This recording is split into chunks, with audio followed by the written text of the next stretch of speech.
Hey guys, we are channeling a spirit message today, and this is just a casual reading. If you found this video, take it as an indication that this is meant for you. Not every bit is going to be for everybody. So when something hits, take it. When something resonates, accept it. You are here for a reason. First thing I'm going to do is I'm going to pick out one card, and that's going to be the overall message. It's going to be the theme. You can also think of it as the card representing the spirit guide who is here speaking to us. Got the Nine of Cups. So this spirit guide wants to bless us with abundance, with comfort. There may be a lot of you who are feeling a little bit insecure or whose lives might be feeling a little bit unstable. The spirit guide here wants to change that, wants to bring an emotional abundance to you. Remember, this is cups. Cups are about emotions. Cups are about relationships. That said, there's something about this cup that always feels a little bit material. He has the comforts of a pentacle card. And he even looks a little bit like a Taurus, doesn't he?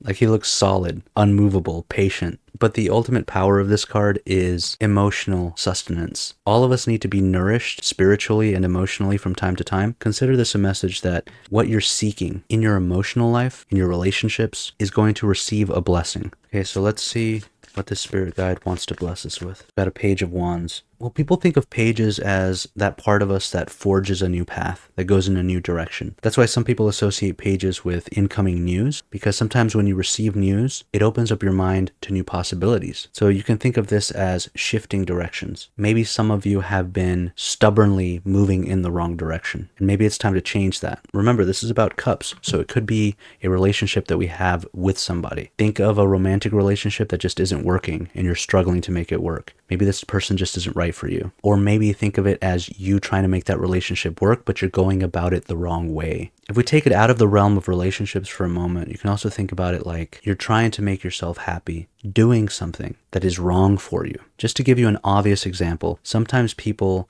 chase money because they think that's going to give them happiness, and then they find out that they want something deeper. They want something else. It isn't all about having the best car, having the best house, having the most prestigious career, that there's more to life than that. Think of some part in your life that is emotionally meaningful to you, where you might need to take a different approach or just move in a new direction. Think also perhaps of a situation where you are ignoring your emotions, where you are setting your feelings aside. That might be as simple as you having a bad feeling about something, but you ignoring it. Or it could be something more serious, like you're in a relationship where your feelings are always taking a back seat and you're always having to cater to somebody else. Think about these kinds of situations in your life. Think about some area where you're not getting what you want. You're not getting your emotional needs met. You're not getting the emotional fulfillment that you need. Or some area where you're just not making contact with your emotions. Maybe you're ignoring your emotions. Or maybe you're putting your emotions off to the side because you have to take care of X, Y, and Z. Just think of some area where there might need to be a different approach, or there's a lack. There's a lack of happiness. There's a lack of fulfillment. There's a lack of satisfaction. There's a lack of peace. The spirit guide wants to take that part of you and fill your cup. And he wants to do that through the power of passions, through the power of desires. He might give you a new desire. You might feel yourself overcome with desire for something new. You might find something new catches your eye, or you might receive a message that changes your mind about something or makes you think, or you might just feel a fire lit inside of you, like a wild hair that tells you, you know what, I feel like doing this. I want to do this, whatever that might be. So there's something here, there's some sort of fire that this spirit is stoking inside of you in order to get you moving in the right direction, in the direction of fulfillment, in the direction of abundance, emotional abundance. We got the Sun card, an auspicious card associated with Leo. And the Page of Wands being a fire sign and also associated with Leo tells me that for many of you, Leo themes are going to be very important for your own personal emotional fulfillment. This isn't going to be true for everybody, but for many of you, you may need to jump back into creative projects, into utilizing your innate creativity. Leo is very much about romance, so some of you might just need to get back into the dating pool. Leo is not about relationships per se. He's about romance and dating. So some of you might just need to kind of get back out there. Maybe you don't want to, maybe you're scared. Or maybe you do want to, but you don't have much hope. Or for some of you, you're just going to hear that and go, you know what, I need to do that. But there might be something like that here for you. So creativity, romance, reconnecting with that inner child. So reflect on who you were as a child. What was important to you then? What did you aspire to be then? Investigating that might give you a clue of the proper direction that you need to take. Children are very important to Leo. Some of you might just need to reconnect with your children. Maybe being around kids might just be good for your soul. I was telling this to somebody today that sometimes just being around children will remind you of how important the little things in life are. Like sometimes all kids want to do is play pretend, and it seems so silly, but if you really sit there and look at it and think about it, it's like that's all they need to be happy. And so there are things that you can get from just hanging around your kids, spending time with them, that can give you an insight into what matters most in life. The Sun card is really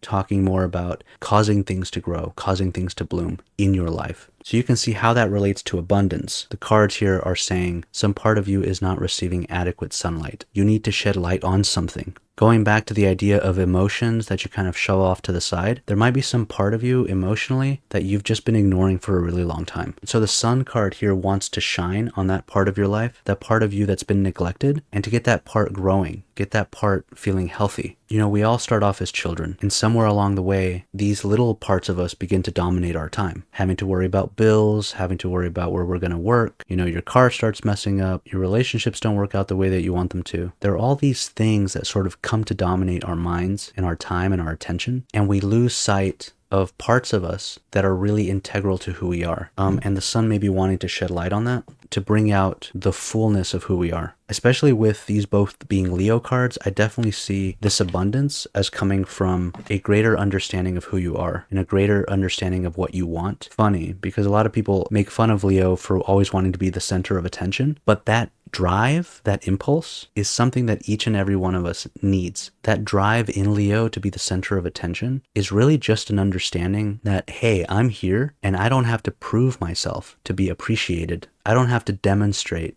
my worth. I am worthy already. And so in astrology, in the house of Leo, the 5th house, we consider that the house of generativity, which is the house of creation, because everything you create is a reflection of who you are. So again, I see creativity here being very important to a lot of you, but in general, it's this Leo drive to be the center of attention that reveals the power of embracing who you are and not being ashamed of it. So it's possible too that some of you are ashamed of who you are, or you feel like you're not good enough, you feel like you're not enough. And the Leo cards say, yes, you are. Let the fullness of who you are shine. Step into the sunlight. Step into the spotlight. Take center stage and own who you are. Every part of it. So that's going on in these cards. Okay, before I pull the last card, I'm just going to reshuffle really quick.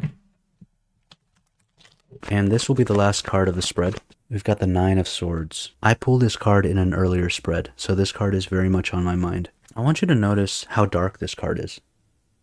Everything we've been talking about, stepping into the spotlight, letting the sun shine on the fullness of who you are, embracing yourself completely. This card is the exact opposite of that and suggests that there are things in the darkness that are very painful for you. Shedding light on those dark areas is going to reveal a lot of negative thoughts. A lot of you have self-defeating thoughts. The 9 of Swords is the mind turning on itself. You see, the swords are associated with the mental life. It's the part of us that's rational, that's logical, that's decisive, judgmental, intellectual. But it's also the part of us that is the most destructive in a way. I don't know how many people I've met who were talented, smart, hardworking, funny, but the way that they thought about things and the way that they thought of themselves made it so that they couldn't see their strengths, but more importantly, made it so that they actively went out and destroyed themselves. I've met a lot of really smart, really funny people who have fallen into drugs, and I've seen the way that begins with a lot of them. And a lot of it begins with negative thoughts. It's almost like this abuse that you heap on yourself. It's like this little abuser in your head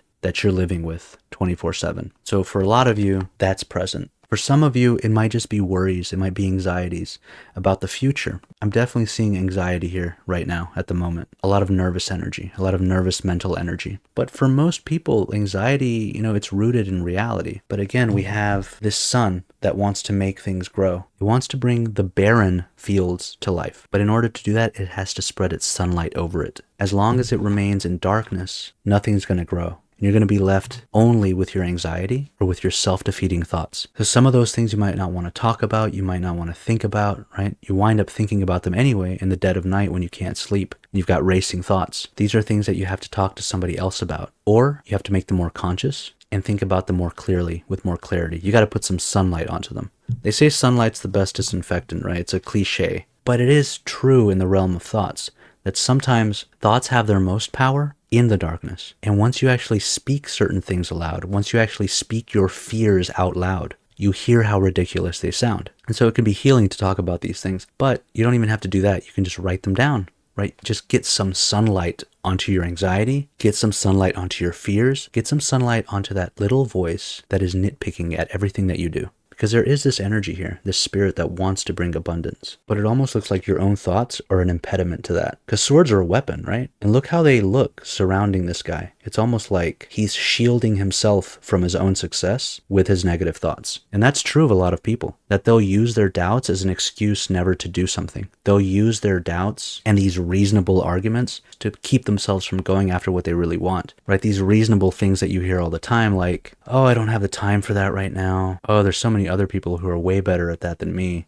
Like, people build these excuses that sound reasonable, and it's really just a defense to keep themselves from moving forward. So to recap, there's something here about choosing a new direction, possibly in your relationships, or even in your spiritual life, or just a need for you to attend to your own emotions. And it might require a new approach. And this approach might require a lot of boldness on your part. It might require you to kind of step into the limelight, whether that's putting yourself out there in the dating world, or embracing who you are completely and allowing yourself to just be who you are, reveal yourself in spite of how people might judge you, or to engage in creative pursuits, to do art, to paint. With Leo, there's a big attraction to like drama, performance. And so for some of you might need to perform. I mean, it could be anything from like doing ballet to starting a band to putting skits up on YouTube, right? Whatever it might be. But there's going to be a darkness inside of you that also has to be attended to. You've got to get sunlight on that as well. There's going to be a lot of thoughts that you just have to get rid of. And the only way to get rid of them is probably to talk about them, or to write them down, or to own them. Stop using them as a shield and say, this is how I think, but I'm going to go after such and such regardless. I'm going to go after this anyway, even though I'm scared. That sort of thing. So ultimately, we have the spirit of abundance here, taking us sort of on a journey of self-discovery, of opening up new parts of ourselves or owning who we are, making us more bold, making us more passionate, telling us to pursue our desires, and to do it because happiness is owed to you, right? That's like the Leo mentality. I'm owed this. I'm here. This is my life, and it's the only life I've got. I deserve to be noticed. I deserve to be appreciated. I deserve some recognition and to be loved, not even for what I bring to the table, but for who I am as a person. And that's what the Nine of Cups is trying to bring into your life. Now, that's everything I have for you this evening. I hope some of this resonated with you. I hope that you got something out of this video. And if you did, make sure to leave a comment or drop a like. That helps other people find this video. Maybe they can get something out of it as well. And it is late, so I have to get to bed. So until next time, I bid you adieu.